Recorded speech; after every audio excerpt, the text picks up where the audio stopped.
The much-anticipated coronation of King Charles III is set to take place this weekend. One of the major questions on everyone's mind is what role will Prince Harry play in this historic ceremony, and most importantly, where he stands with the royal family. So let's take a trip down memory lane and look back at the royal rift between Harry, William, and King Charles. After the tragic death of their mother, Princess Diana, Harry faced immeasurable grief at just 12 years old. In an Apple TV Plus docuseries, The Me You Can't See, Harry opened up about the trauma he experienced during his mother's funeral and how he struggled to share his pain with the world. It was like I was outside of my body and just walking along doing what was expected of me.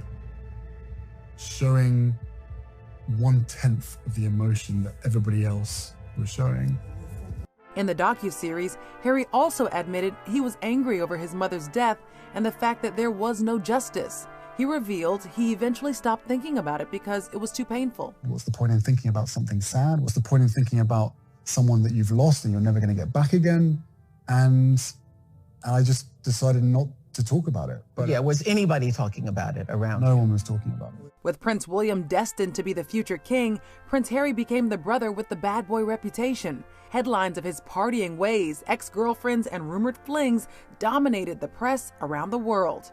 But his wild lad persona died when he met Meghan Markle in 2016, an American actress from the TV show Suits. In their 6-part miniseries titled Harry and Meghan, the couple recounted the initial relief they felt taking their relationship public and how it quickly became the focus of paparazzi and the media.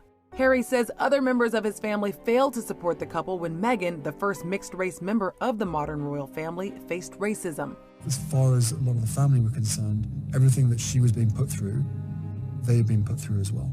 And I said the difference here is the race element. Harry then released an unprecedented statement, calling out the wave of abuse and harassment Meghan was facing in the press.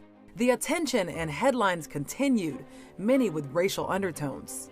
Despite all the tabloid drama surrounding them, their relationship grew more serious. In November 2017, the Prince of Wales announced the engagement of his son, Prince Harry, to Miss Meghan Markle. And speculation of the family's disapproval started to generate buzz, but the royal family denied the allegations. The pair wed the following year at St. George's Chapel in Windsor Castle, earning new titles as the Duke and Duchess of Sussex. Soon after the royal wedding, the press was quick to pin Meghan against her sister-in-law Kate Middleton by criticizing and attacking Meg. The Duke and Duchess of Sussex shared intimate details about their personal lives and their struggles as working members of the royal family in a tell-all interview with Oprah Winfrey. Several reports said Markle made Kate Middleton, the Duchess of Cambridge, cry over Princess Charlotte's flower girl dress. But according to Markle, it was the other way around. I don't say that to be disparaging to anyone, because it was a really hard week of the wedding and she was upset about something, but she owned it and she apologized and she brought me flowers and a note apologizing. While Markle did not disclose many details about the rift with her sister-in-law, she confirmed the disagreement was over the flower girl dress, as had been reported. So why the false narrative towards Meghan? Harry exposed the game behind the monarchy's long-standing tradition of the royal family and communications team in episode 4 of their Netflix documentary. I mean, just constant briefings about other members of the family, about favors inviting the press in. It's a dirty game. You know, there's leaking, but there's also planting of stories. And that's when the Fab Four were no more. Meghan and Prince Harry cut ties from their joint charity venture with Kate and Prince William in 2019. The split from the Royal Foundation fueled speculation of further strains in the once close relationship between the brothers and possible tension between their wives. Meghan and Prince Harry made headlines once again in January of 2020 after they announced they would be stepping back as senior members of the royal family and forging a new path outside of the royal family. They released a joint statement that explained their reasoning, which led to an emergency summit meeting between Queen Elizabeth, Prince Charles, Prince William, and Prince Harry at Sandringham to sort out all the complicated details. Again, in his Netflix doc, Harry goes into detail that he had two choices. It was either all in or completely out. And that's when the conversation got heated. It was terrifying to have my brother scream and shout at me and my father say things that simply weren't true, and my grandmother, quietly sit there and sort of take it all in.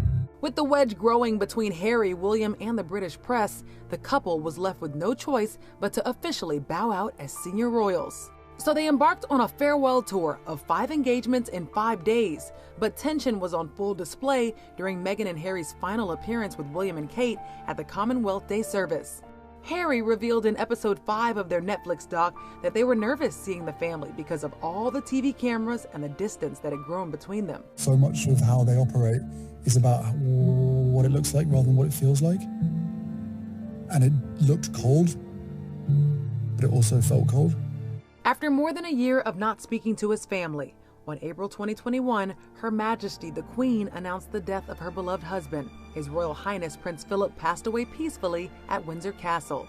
In the final episode of Harry and Meghan's Netflix doc, Harry shared how it felt to go back to his home country and how they were unable to settle their disagreements. None of us really wanted to have to talk about it at my grandfather's funeral, but we did. And you know, I've had to make peace with the fact that probably never going to get genuine accountability or a genuine apology. The brothers continued to put up a united front for the cameras. A second reunion took place at Princess Diana's statue unveiling, and the day went as planned. The following year, in September 2022, it was announced that Queen Elizabeth II had passed away. Immediately, King Charles began sending signals that he was open to reconciliation with his youngest son. He expressed his love for Harry and Meghan as they continued to build their lives overseas in his first address as monarch. He made an exception to allow Harry to wear his military regalia for the Queen's vigil, despite the fact that Harry was stripped of his military titles and patronages after stepping back. Harry and Meghan joined William and Kate Middleton, the Princess of Wales, for a walkabout at Windsor Castle to greet mourners, marking the first time the Fab Four participated in a royal event together in years.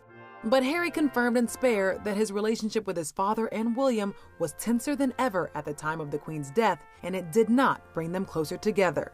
William and Harry processioned behind the Queen's coffin together at her funeral on September 19th. Harry said they were barely exchanging a word. Since the release of Harry and Meghan and Spare, it seems the brothers' relationship is in its worst state to date.